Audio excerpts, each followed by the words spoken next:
என் பேர் ரமேஷ் பாபு. நான் இங்கே சென்னையில் குருவாஞ்சேரி மாடம்பாக்கத்தில் தான் இருக்கேன். நான் ஒரு 8 வருஷமாக மாடலிங் பண்ணிட்டு இருக்கேன். மாடலிங்கில் நிறைய ஸ்ட்ரகிள்ஸ் ஃபேஸ் பண்ணி லாஸ்ட்டாக எல்லாத்துலேயுமே நான் வந்து ஃபெயில் தான் இருக்கேன், லைக் ரிஜெக்ட் தான் இருக்கேன் எல்லா ஸ்டேஜ்லையும்.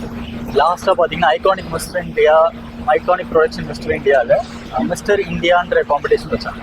ஸோ அதில் நான் ப்ளேஸ் ஆகி அதில் நான் வின் பண்ணேன். மிஸ்டர் இந்தியா யூனிவர்ஸ் 2025 வின் பண்ணி இந்தியாவுக்கு போகிறதுக்காக செலக்ட் ஆகிருந்தேன், இந்தியா ரெப்ரஸன்டேட்டிவாக. ஸோ லேட்டர் பார்த்தீங்கன்னா மிஸ்டர் யூனிவர்ஸ் 2025 லக்னோவில் நடந்தது. ஏன்னா இந்த தடவை தான் அப்போஸ் கண்ட்ரி வந்து இந்தியா தான். ஸோ அங்கே மோர் தென் 40+ கண்ட்ரி பார்ட்டிசிபேட் பண்ணியிருந்தாங்க. அங்கே நான் வந்து mister universe India 4th runner up win பண்ணேன். Also mister universe India intellectual title win பண்ணேன். And mister universe India swimwear, அதாவது best body of the year, அதுவும் வின் பண்ணேன்.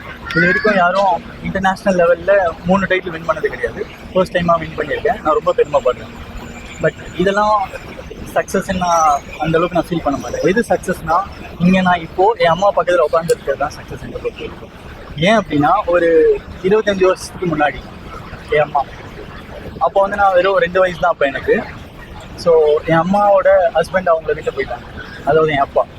இப்போ வரைக்கும் இங்கே யாருக்கும் தெரியாது அவர் எங்கே இருக்காரு, என்ன பண்ணுறாருன்னு யாருக்குமே தெரியாது. ஃப்ரம் அப்பத்துலேருந்து இப்போ வரைக்கும் இவங்களால மட்டும்தான் நான் இங்கே இருக்கேன். இவங்க தான் எல்லாத்தையும் பார்த்துக்கிட்டாங்க, ஃபேமிலி எல்லோரும் சப்போர்ட் பண்ணாங்க. பட் ஒரு பொண்ணா இந்த சொசைட்டியில் வாழ்றது எவ்வளோ கஷ்டம்னு உங்களுக்கு எல்லாருக்கும் தெரியும். இப்போ இருக்கிற காலத்துலேயும் அது ரொம்ப கஷ்டம்தான். ஸோ அப்படி இருந்து இப்போ வரைக்கும் இவங்க தான் எங்களை பார்த்துட்டு இருந்தாங்க. நான் ரொம்ப கிரேட்ஃபுல் என் அம்மாவுக்கு. இப்போது இந்த ஸ்டேஜ் மூலயமா நான் என் அம்மாவுக்கு நான் தேங்க்யூ சொல்லியிருக்கேன். தேங்க்யூ. ஸோ இவங்க ரொம்ப கஷ்டப்பட்டாங்க. நான் பட்டதெல்லாம் கஷ்டம் கிடையாது, பட் இவங்க பட்டது ரொம்ப கஷ்டம். எல்லோரும் கேட்பாங்க என்ன மோட்டிவேஷன் உங்களுக்கு? ஏன்னா இந்த காலத்தில் இந்த சொசைட்டியில் நம்ம எல்லோரும் எப்படி வேணாலும் வாழலாம், இல்லையா? லைஃப்பை சம்பாதிக்கிறோம், எப்படி வேணாலும் வாழலாம். பட் என்ன மோட்டிவேஷன் வின் பண்ணுறதுக்குன்னா இதுதான் என் மோட்டிவேஷன். என் அம்மா தான் என் மோட்டிவேஷன். என் அம்மாவை இந்த ஸ்டேஜில் எடுத்துகிட்டு வரது தான் என்னோடய மோட்டிவேஷன். ஸோ ஃபைனலாக இங்கே உட்காந்துட்ருக்கோம். Thank you so much. அண்ட் மாடலிங்லேயும் பார்த்தீங்கன்னா ஈஸியாக நான் வின் பண்ணிட்டேன். ஒரு ஸ்டேஜ்லேயும் நான் கிரிட்டிசிசம் ஃபேஸ் பண்ணேன்.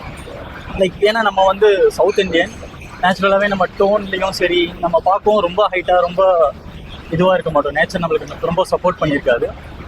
பட் நான் என்ன நம்புகிறேன்னா, எப்பவுமே நம்ம கன்சிஸ்டண்ட்டாக எஃபோர்ட் போட்டுகிட்டே இருந்தாலே போதும், நம்ம கண்டிப்பாக நம்ம அந்த ஹைட்டுக்கு ரீச் ஆகிடுவோம் அப்படின்ட்டு எனக்கு நல்லாவே தெரியும். ஸோ ஒரு 8 வருஷமாக இங்கே உட்காரணுன்றதுக்காக தான் நான் இவ்வளோ போராடினேன். ஃபைனலாக நான் இங்கே உட்காந்துட்டு இருக்கேன். Thank you so much. நான் வினோத், தமிழ்நாடு மாடல்ஸ் அசோசியேஷனோட பிரசிடெண்ட். ஸோ இன்றைக்கி வந்து எங்களோட மேன் ஆஃப் தமிழ்நாடோட சாஷிங் செர்மனி. ஸோ அந்த செர்மனியில் வந்து ரமேஷ் பாபுவை வந்து நாங்கள் ஹானர் பண்ணுறதுக்காக இந்த ஈவெண்ட்டை வந்து இவ்வளோ பிரம்மாண்டமாக நாங்கள் ஏற்பாடு பண்ணியிருக்கோம். ஸோ இந்தியாவை ரெப்ரசென்ட் பண்ணி தமிழ்நாட்டிலேருந்து போன முதல் கண்டஸ்டன்ட் ரமேஷ் பாபு தான்.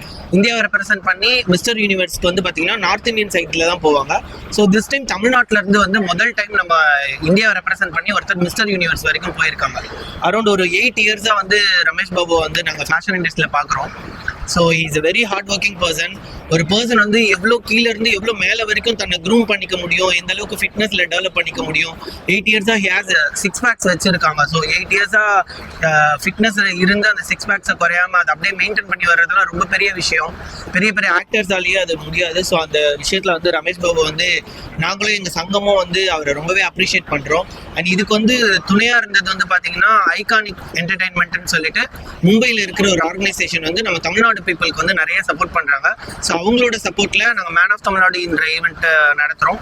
அந்த ஈவெண்ட்டில் நடக்கும்போது இன்டர்நேஷ்னலுக்கு கண்டஸ்டன்ஸ் வின்னர்ஸை வந்து நாங்கள் செலக்ட் பண்ணி அனுப்புவோம். அது மாதிரி எங்கள் மேன் ஆஃப் தமிழ்நாடு மேனேஜ்மெண்ட்லேருந்து ரமேஷ் பாபுவை இந்த வருஷத்துக்கான மிஸ்டர் யூனிவர்ஸ்க்கு ஹேண்ட் பிக்டு கண்டஸ்டண்ட்டாக மேன் ஆஃப் தமிழ்நாடு மேனேஜ்மெண்ட்டும் ஐகானிக் என்டர்டைன்மெண்ட் மேனேஜ்மெண்ட்டும் வந்து பார்த்தீங்கன்னா செலக்ட் பண்ணி ரமேஷ் பாபு அனுப்பியிருந்தோம். ஸோ மிஸ்டர் யூனிவர்ஸ்ல டாப் 4 லெவல்ல மிஸ்டர் யூனிவர்ஸ்ல வந்து போற ஃபர்ஸ்ட் இந்தியன் வந்து இவர் தான். இது வரைக்கும் அந்த ஈவெண்ட் நடந்திருக்கு, பட் நம்ம இந்தியன்ஸ் யாரும் டாப் 4 அந்த லெவல்ல டாப் லெவல்ல போனது இல்லை. So this is the first time top 4க்கு வந்து ஒரு இந்தியன் மேல வந்தது வந்து இதுதான் ஃபர்ஸ்ட் டைம்.